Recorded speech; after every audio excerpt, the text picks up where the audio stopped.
Gardien de l'amour dans la sainte famille, toi l'époux de Marie, priez pour nous, Père du silence, cœur à l'écoute, tu as dit oui à l'amour de Dieu. Bonjour à vous, je suis Marilyn Roy à la Mission catholique de Coudjouac. Aujourd'hui, en ce 14 mars, nous sommes à la 4e journée de la neuvaine de Saint-Joseph et nous sommes invités aujourd'hui à méditer sur le thème de Saint-Joseph, Père dans la tendresse. Alors, nous sommes ensemble aujourd'hui au nom du Père, du Fils et du Saint-Esprit. Amen. Commençons par une prière à l'intercession de Saint Joseph.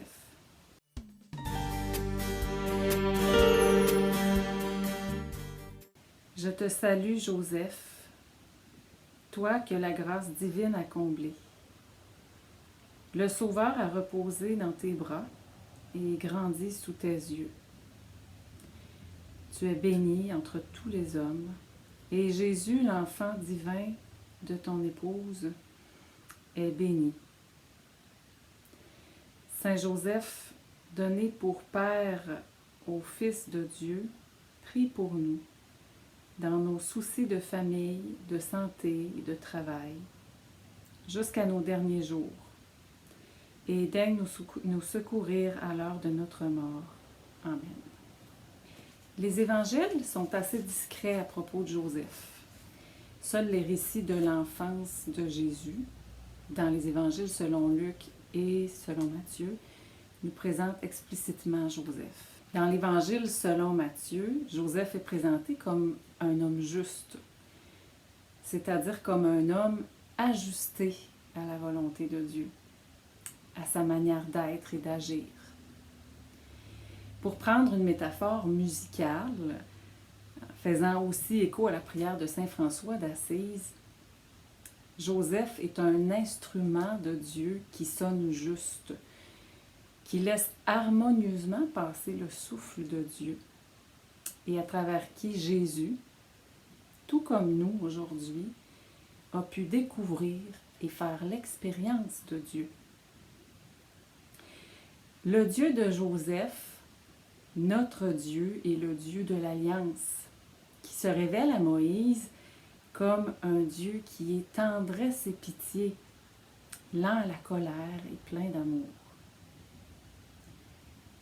Joseph, choisi par Dieu pour être partenaire, co-responsable dans le projet de salut, est un homme à la ressemblance de ce Dieu qui est tendresse et pitié. Dans la discrétion de sa vie auprès de Marie et de Jésus, il participe à l'œuvre libératrice de Dieu, dont la tendresse et la pitié sont les armes les plus puissantes. Pour nous aujourd'hui, dans le contexte qui est le nôtre, comme Joseph, Dieu fait de nous ses partenaires, ses alliés, co-responsables dans sa mission de libération et de réconciliation de la création. Comme Joseph, nous sommes d'abord et fondamentalement les instruments de ce processus d'évangélisation. Nous, c'est-à-dire avec toutes les dimensions de notre humanité, en interdépendance avec toute la création.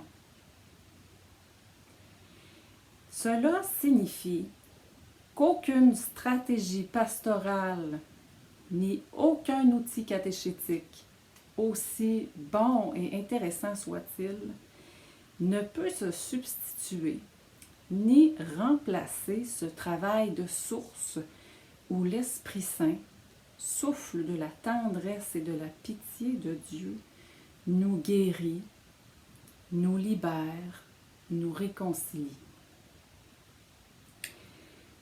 Dans ce processus, nous devenons toujours davantage des humains à la ressemblance de notre Dieu qui est tendresse et pitié. Et comme Joseph, dans l'humilité de notre vie, souvent à notre insu, nous devenons des instruments à travers lesquels ceux que nous rencontrons peuvent découvrir et faire l'expérience de ce Dieu libérateur qui est tendresse et pitié. Nous le savons, mais il est bon de se le rappeler.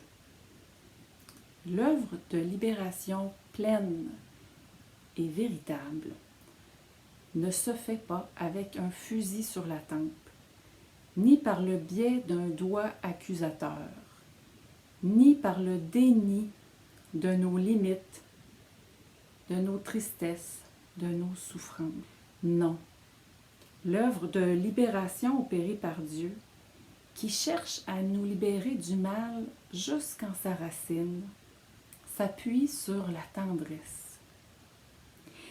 Cette tendresse qui permet de nous approcher de la vulnérabilité et de la fragilité de l'être, qui font partie de chaque être humain. Cette tendresse qui déjoue les murs de haine, de honte et de colère, érigés par la peur, à l'âme qui se sent menacée et qui a construit autour d'elle une forteresse. La tendresse lui murmure doucement « Ne crains pas ». Seule la tendresse peut s'approcher de ce lieu où habite l'angoisse la plus profonde du cœur humain. Qui pourra m'aimer pleinement, sans condition, avec toute la vérité de mon être, lumière et ombre, force et fragilité? La tendresse est l'étreinte de Dieu qui embrasse doucement l'enfant apeuré en nous et qui fait retentir la voix du Père dans chaque cellule de notre être. Tu es mon enfant bien-aimé, en toi je trouve ma joie. Si à la suite de Jésus et comme Joseph, nous sommes invités à collaborer, à proclamer l'Évangile de Dieu, laquelle est toute pétrie par cette parole tendre du Père, alors nous sommes invités à nous ouvrir généreusement à l'œuvre libératrice de la tendresse de Dieu. Confions-nous à l'intercession de Joseph, afin qu'il nous obtienne cette grâce d'être transformés en profondeur par la tendresse et la pitié de Dieu, afin de devenir toujours davantage des instruments de la tendresse de Dieu comme lui.